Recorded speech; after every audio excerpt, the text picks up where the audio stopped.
Just to continue a little bit more in this direction, Suri Menu also had a challenge.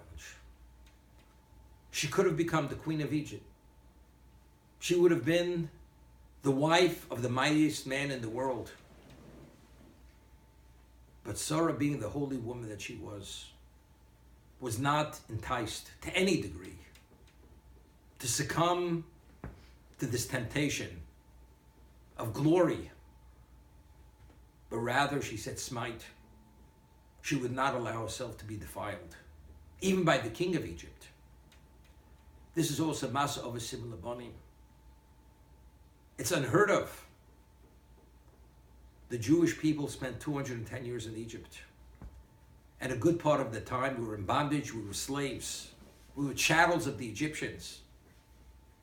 Normally, a master rapes, defiles the women. No Jewish woman was defiled by an Egyptian except one incident which this woman brought upon herself. Shlomis Bas Divri. How's it possible? It's miraculous. The answer is it is miraculous. It was a miracle. It was the merit of Suri Menu. Just as Suri Menu, our matriarch, would not allow herself to be defiled, despite all the glory that would have been in the coming, if she would allow herself to become the queen of Egypt. And that merit, her granddaughters, hundreds of years later, defied the impossible. They could kill you, they could mutilate you, they could torture you. But for some reason, they would not defile you. They had no interest in them as the opposite sex, although it was within their power to do such a thing. We had divine protection. We were divinely protected. And as a result of that, the pedigree of the Jew is pure and pristine and holy. And therefore, when we left Egypt after 210 years, there were 600,000 males above the age of 20, which were the progeny of the 12 tribes.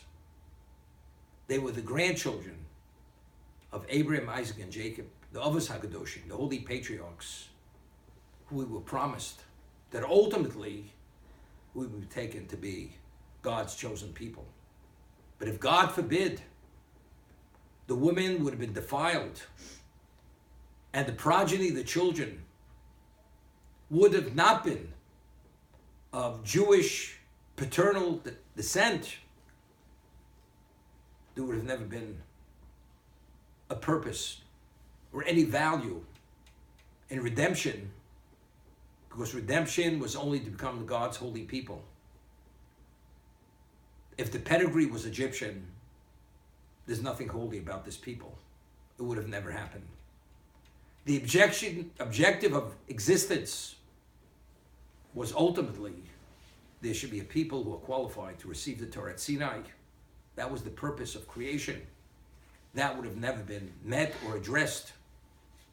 So as a result of Suri Menu's sacrifice, standing to the challenge, not allowing herself to be defiled, Masa of a similar bonim, because of what Suri Menu had done, and that merit, there was a Jewish people, and thus there was a Kabbalas HaTorah, there was a Jewish nation taken as God's people, and the purpose of creation was met.